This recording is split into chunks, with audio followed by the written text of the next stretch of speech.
2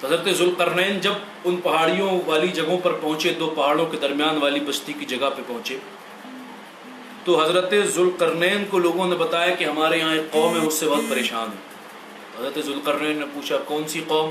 لوگوں نے بتایا کہ یاجوج اور ماجوج، یہ بڑی خطرناک قوم ہے، یہ کچھ دن اپنے غار میں رہتے ہیں پہاڑ کے اندر، اور پھر جب یہ باہر نکلتے ہیں تو بڑی تباہی مچاتے ہیں، انسان، جانور، چرند پرند، درندے، پانی سب کچھ پی جاتے ہیں، سب کو مار کے کھا جاتے ہیں، اتنی تباہیاں مچاتے ہیں یہ، ہمیں ان سے بچا لیجئے۔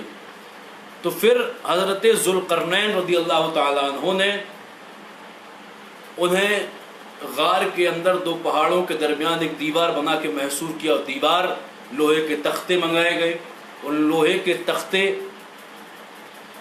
دونوں پہاڑوں کے درمیان زمین اور نیچے کھودی گئی، پھر اس میں بھرا گیا، کوئلہ ڈالا گیا، اس میں بہت ساری چیزیں حضرت ذوالقرنین رضی اللہ تعالیٰ عنہ نے ڈالی، پھر اس کے درمیان کونے میں دونوں طرف تختے لگائے، جس کی جو چوڑائی ہے وہ 100 میل قریب کی ہے۔ اتنی چوڑی دیوار کو لوہے کی تختی سے آپ نے دونوں پہاڑوں کے بیچ میں تیار کیا کہ اس میں سے ایک بھی سوراخ کے لیے جگہ نہیں پہنچی کہ ایک چیٹی بھی ادھر سے ادھر جا سکے، اور اس دیوار کو بالکل اوپر تک کیا، اور پھر اس کے بیچ میں کوئلہ ڈالا اور بھی دھاتیں ڈالی، پھر جب اس میں پھر آگ ڈالی گئی یہاں تک کہ وہ پک گئی، پھر اس کے اوپر سے پھر تانبا جو پگھلا ہوا تانبا تھا اس تانبے کو اس کے اوپر سے اڈیلا گیا، وہ دیوار پکتی رہی، اتنی پکی ہو گئی کہ حضرت ذوالقرنین نے فرمایا کہ اب یہ لوگ یہاں سے باہر نہیں نکل پائیں گے، اور اس کا ذکر سورہ کہف میں موجود ہے۔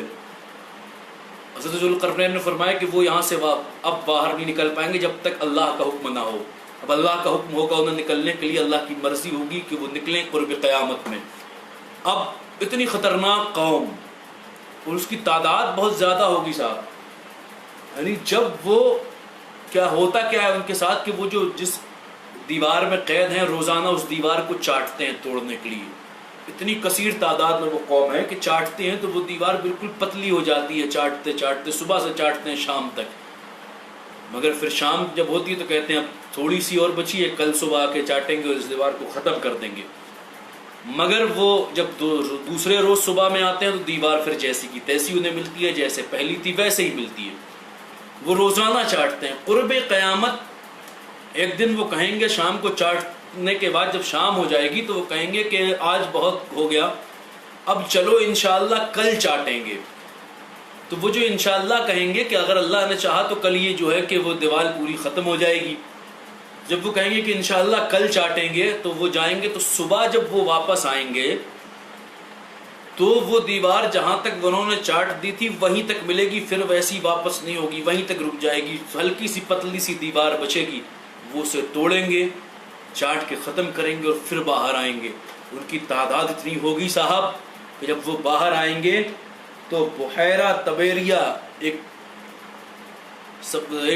پانی اس جگہ پر ہوگا جس کی لمبائی 10 میل ہوگی، جب ان کی ایک قوم باہر آئے گی تو وہ پانی اتنا پی لے گی کہ جب دوسری قوم آئے گی تو انہیں یہ وہ دیکھ کر کہیں گے کہ یہاں تو کبھی پانی نہیں تھا۔ ایسی خطرناک قوم یاجوج ماجوج کی قوم ہے، وہاں کبھی پانی نہیں تھا، اور وہ آئیں گے اور زمین میں فساد پھیلائیں گے، بہت فساد زمین میں پھیلائیں گے، پوری دنیا میں فساد، قتل و غارت پھیلائیں گے اور پوری دنیا میں فساد کریں گے اور ماریں گے لوگوں کو، جنگل ویران ہو جائیں گے، بستیاں برباد ہو جائیں گی، جانوروں کو کھا لیا جائے گا، اور اس وقت مسلمان آپ سوچ رہے ہوں گے کیسے بچیں گے، تو مسلمان ایسے بچیں گے کہ ان کے خروج سے پہلے اللہ حضرت عیسیٰ علیہ السلام کو حکم فرمائے گا، دجال کی سے جنگ ہو گئی، دجال کو حضرت عیسیٰ علیہ السلام نے قتل کر دیا، اب حضرت عیسیٰ علیہ السلام کو حکم ہوگا کہ مسلمانوں کو لے کر کوہ طور پر چلے جائیے، کیونکہ اب ایسی قوم آ رہی ہے جس سے مقابلہ کرنے کی کسی میں سقط نہیں ہوگی۔ حضرت عیسیٰ تو مسلمانوں کو لے کر کوہ طور پر محصور ہو چکے ہوں گے، اور یہاں زمین پہ قتل و غارت ہوگا، فساد ہوگا، فساد پھیلایا جائے گا، بہت قتل و غارت کیا کریں گے، اور پھر جب وہ زمین کے لوگوں کو ختم کر چکے ہوں گے تو پھر وہ کہیں گے کہ یار ہم نے زمین کے لوگوں کو تو برباد کر دیا، تباہ کر دیا، ختم کر دیا، نیست و نابود کر دیا، نہ انسان بچے، نہ چرند بچے، نہ پرند بچے، کوئی نہیں بچا۔ اب چلو زمین والوں کے بعد اب آسمان والوں کو ختم کرتے ہیں. پھر وہ اپنے تیر آسمانوں کی طرف چلائیں گے، اور پھر اللہ کی قدرت آپ دیکھیے کہ جب آسمانوں سے تیر واپس آئیں گے تو ان میں خون لگا ہوا ہوگا. یہ اللہ کی قدرت ہوگی کہ ان کے تیروں پر خون لگ جائے گا. وہ واپس آئیں گے اور پھر وہ بڑے خوش ہوں گے، کیونکہ ہر ظالم بڑا خوش ہوتا ہے، جو بھی ظلم کرتا ہے نا وہ بڑا خوش ہوتا ہے کہ میں نے یہ اپنے سینس کی وجہ سے کر لیا، میں نے یہ اپنی عقل مندی اور دانائی کی وجہ سے کر لیا اور میرے کچھ نہیں ہوا. اسی طریقے سے جب ان کے تیر خون سے لگے ہوئے واپس آئیں گے اور تیروں سے خون ٹپک رہا ہوگا تو وہ بڑے خوش ہوں گے. مگر یہاں مسلمانوں کی حالت خراب ہو رہی ہوگی صاحب کوہ طور کے اندر. کیوں؟ کیونکہ وہاں کھانے پینے کے لیے کوئی سامان نہ ہوگا، وہاں لوگ بھوک کی وجہ سے بے تحاشا پریشان ہو رہے ہوں گے. تب حضرت عیسیٰ علیہ السلام اللہ رب العزت کی بارگاہ میں دعا فرمائیں گے کہ اللہ انہیں ہلاک فرما. جب حضرت عیسیٰ علیہ السلام دعا فرمائیں گے تو پھر اللہ رب العزت ایک کیڑا پیدا فرمائے گا ان کی گردنوں میں.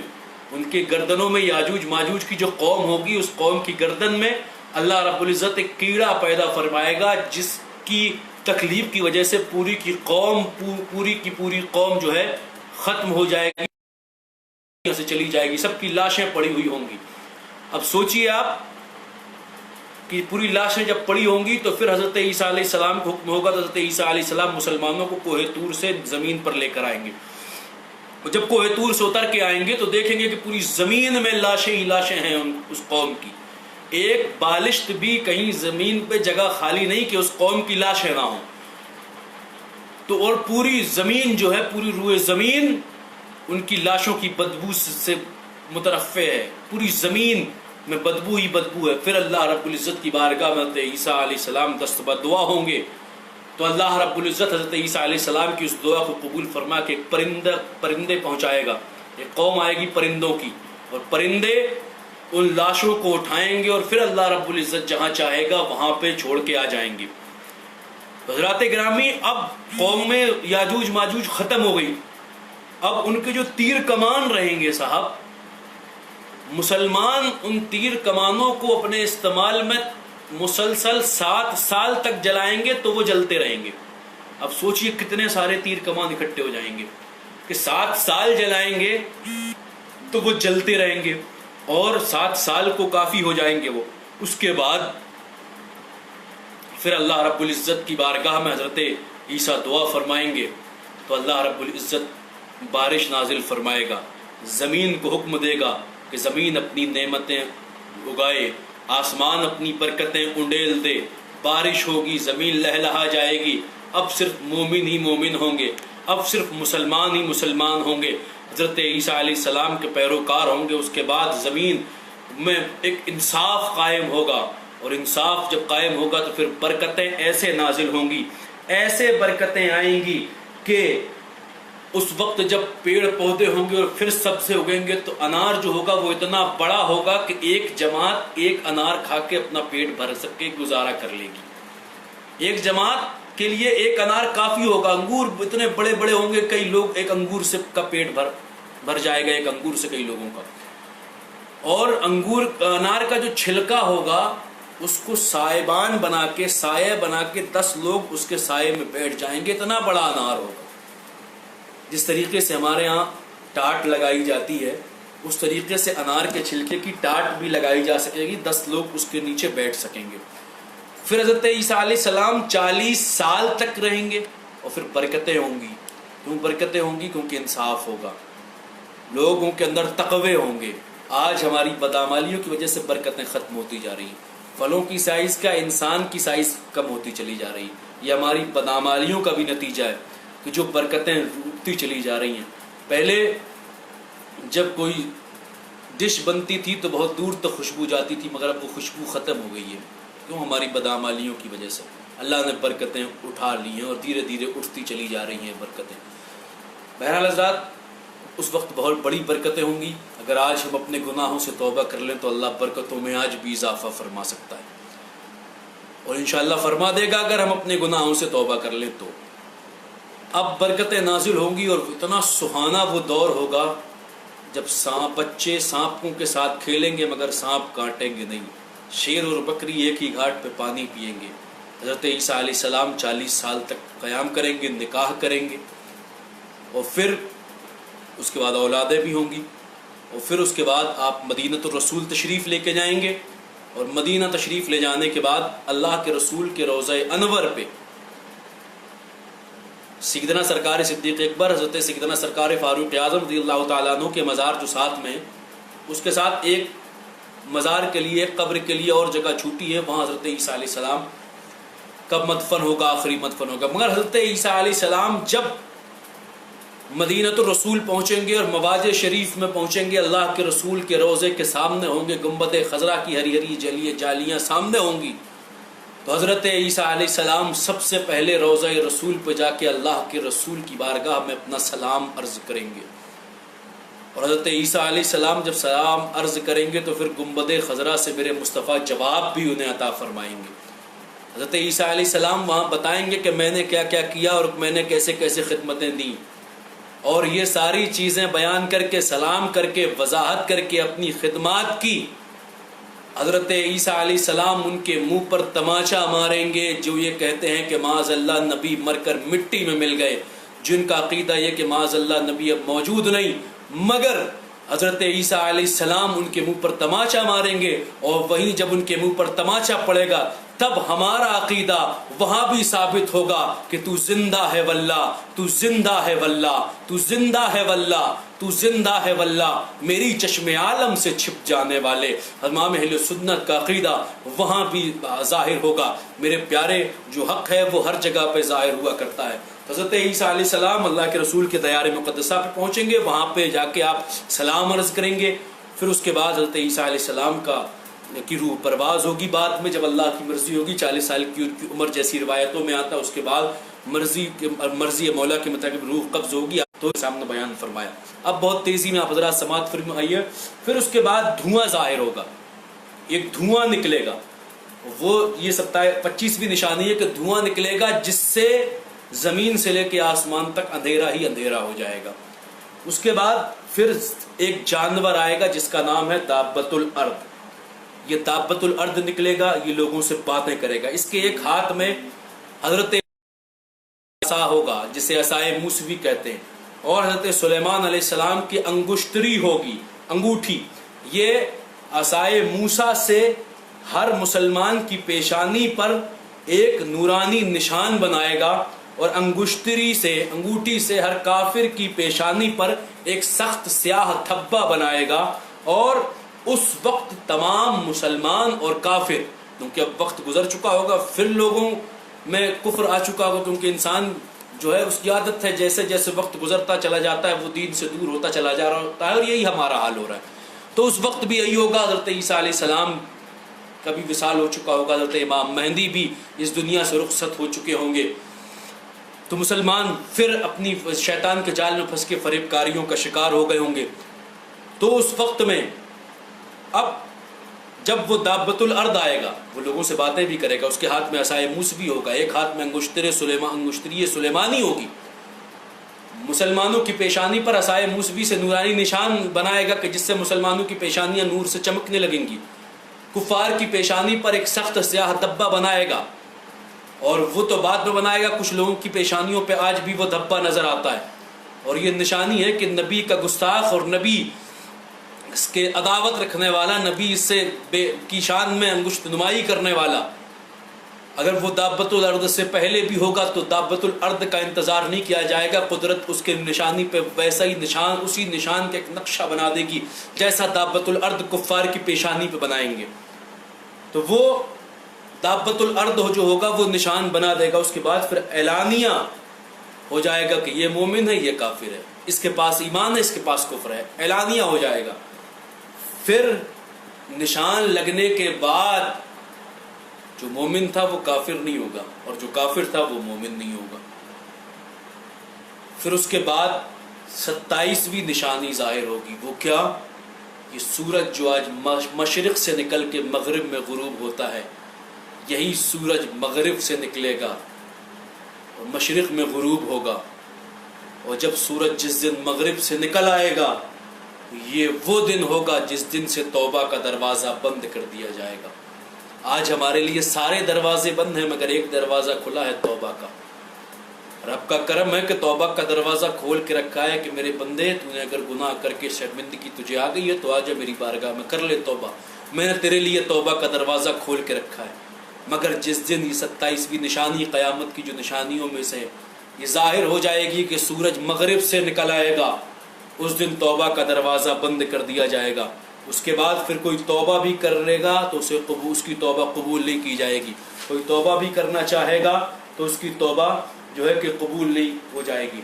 حضرت اب جب قیامت کو 40 برس رہ جائیں گے, 28ویں نشانی ہے حضرت عیسیٰ علیہ السلام کی وفات کے ایک زمانے کے بعد جب قیامت کو 40 برس رہ جائیں گے تو آدمی رات میں جب سوئے گا تو دیکھے گا قرآن موجود ہے, مگر جب صبح اٹھے گا تو صرف کاغذ رہے گا, حرف نہ رہیں گے. یعنی قرآن اٹھا لیا جائے گا. 40 سال پہلے قیامت سے قرآن اٹھا لیا جائے گا اور پھر ایک خوشبودار ٹھنڈی ہوا چلے گی جو لوگوں کے بغلوں سے گزرے گی. اور جب وہ ہوا چلے گی تو وہ بغلوں سے لوگوں کے گزرے گی تو اس کا اثر یہ ہوگا کہ مسلمانوں کی بغلوں سے جب گزرے گی تو مسلمانوں کی روحیں قبض ہو جائیں گی. پھر مسلمان کوئی بھی روح زمین پہ باقی نہ رہے گا, ایک بھی مسلمان نہ ہوگا, سارے مسلمان سارے مومنین کی روحیں قبض کر لی جائیں گی. بچیں گے تو صرف مومن ہی مومن. اور جب یہ ساری نشانیاں مکمل ہو جائیں گی اور پھر اس کے بعد 40 سال کا جو زمانہ ہوگا وہ اس کے بعد 40 سال قرآن مقدس کے اٹھنے کے بعد 40 سال کا زمانہ ہوگا. مومنین کے روحوں کو قبض ہونے کے بعد 40 سال کا زمانہ گزرے گا. پوری دنیا میں کفر ہی کفر ہوگا. جتنے بھی لوگ ہوں گے ان کا تعلق کفر و شرک سے ہی ہوگا. پھر اس وقت اللہ رب العزت حضرت اسرافیل علیہ السلام کو سور پھونکنے کا حکم دے گا. سور پھونکنے کا جب حکم دے گا تو وہ آواز جو ہوگی وہ باریک ہوگی, رفتہ رفتہ آواز نکل رہی ہوگی اور پھر دھیرے دھیرے بلند ہوگی. جب آواز دھیمی دھیمی آ رہی ہوگی تو لوگ اسے کان لگا کے سنیں گے. اس حال میں کہ کوئی اپنی دیوار لیپ رہا ہوگا, کوئی اپنے کسی کام میں لگا ہوگا, سب اپنی دنیا کے کاموں میں مصروف ہوں گے اور حضرت اسرافیل نے سور پھونک دی ہوگی. وہ اس آواز دھیمی آواز کو لوگ جب کان سے سنیں گے تو وہ دھیرے دھیرے بڑھے گی اور پھر وہ اتنی بھیانک ہوگی کہ لوگوں کی روحیں قبض ہو جائیں گی, لوگوں کی روحیں گر جائیں گی اور لوگ گر پڑیں گے, زمین گر پڑیں گے, آسمان زمین پہاڑ یہاں تک کہ سور اور حضرت اسرافیل اور تمام ملائکہ سب کے سب فنا ہو جائیں گے. کوئی نہیں بچے گا, سب فنا ہو جائیں گے. تب اللہ رب العزت ارشاد فرمائے گا لمن الملک اليوم, آج کس کی بادشاہت ہے؟ کہاں ہیں جبارین, کہاں ہیں متکبرین, کہاں ہیں تکبر کرنے والے, کہاں ہیں ایڑیوں کو دبا کر چلنے والے, کہاں ہیں اپنی ذات پہ تکبر کرنے والے, کہاں ہیں انا کرنے والے. مگر کون ہوگا جواب دے؟ لاشیں جواب دیں گی, کوئی جواب دینے والا نہیں ہوگا. اس وقت کوئی جواب دینے والا نہیں ہوگا. جب کوئی جواب دینے والا نہیں ہوگا تو پھر اللہ رب العزت خود جواب دے گا للہ الواحد القہار, صرف اللہ واحد قہار کی ہی سلطنت ہے. تو میرے پیارے, اس طریقے سے قیامت کی نشانیاں پوری ہوں گی اور قیامت آئے گی تو یاجوج ماجوج کا آپ نے سن لیا, دابت الارض کا آپ نے سن لیا. قیامت کی جو بڑی بڑی نشانیاں ہیں وہ میں نے آپ کے سامنے بیان فرما دی. تو ان نشانیوں کا انتظار مت کیجئے, یہ نشانیاں آئیں گی تب ہم اپنے گناہوں سے توبہ کریں گے. ان نشانیوں کے ظاہر ہونے سے پہلے اپنے اعمال پہ غور کر لیجئے, اپنی زندگیوں پہ غور کر لیجئے, اپنی زندگی کے راہ و رسم پہ غور کر لیجئے, اس سے پہلے کہ توبہ کا دروازہ بند ہو. اپنے گناہوں سے توبہ کر لیجئے, اس سے پہلے کہ یاجوج ماجوج کا فتنہ آئے اپنے گناہوں سے توبہ کر لیجئے. اور اللہ رب العزت ہمیں آپ کو سب کو اپنے گناہوں سے توبہ کرنے کی توفیق عطا فرمائے. حضرات گرامی, یہ قیامت کی نشانیاں جیسا میں نے بتایا تھا وہ میں بیان کر چکا. کل انشاءاللہ شعبان کی فضیلت تو آپ کو معلوم ہے اور سنتے رہتے ہیں. شب برات ہمارے یہاں پرسوں ہیں اور کچھ جگہوں پر کل ہے. اس لیے کل میں یہ بتاؤں گا کہ شب برات کو کرنا کیا ہے، کون کون سے اعمال پڑھنے ہیں، کون کون سی نوافل پڑھنی ہے، نوافل کن کو پڑھنی چاہیے، کن کو کیا کرنا چاہیے. کچھ وظائف اور اعمال بھی بتاؤں گا جو سال بھر آدمی کو جادو سے محفوظ رکھیں گے، سال بھر جن کی وجہ سے آدمی کے گھر میں رزق میں برکتیں بھی ہوں گی. وہ انشاءاللہ کل میں بتاؤں گا. تو آپ حضرات وقت پر اس لائیو کو دیکھیے گا اور لوگوں تک شیئر بھی کرتے جائیے گا تاکہ زیادہ سے زیادہ لوگ کل انشاءاللہ شعبان اور شب برات میں کیا اعمال کرنے ہیں ان کو سن سکیں اور اس پر عمل کر سکیں، زیادہ سے زیادہ لوگوں کا فائدہ ہو سکے انشاءاللہ العزیز. اللہ رب العزت کی بارگاہ میں دعا ہے اللہ رب العزت اس خدمت کو اپنی بارگاہ میں قبول فرمائے. استغفر اللہ ربی من کل ذنب واتوب الیہ. اگر مجھ سے اب تک کے کسی بھی بیان میں کوئی بھی شرعی غلطی ہو گئی ہو اللہ اپنے حبیب کے صدقے معاف فرمائے. استغفر اللہ ربی من کل ذنب واتوب الیہ. لا الہ الا اللہ.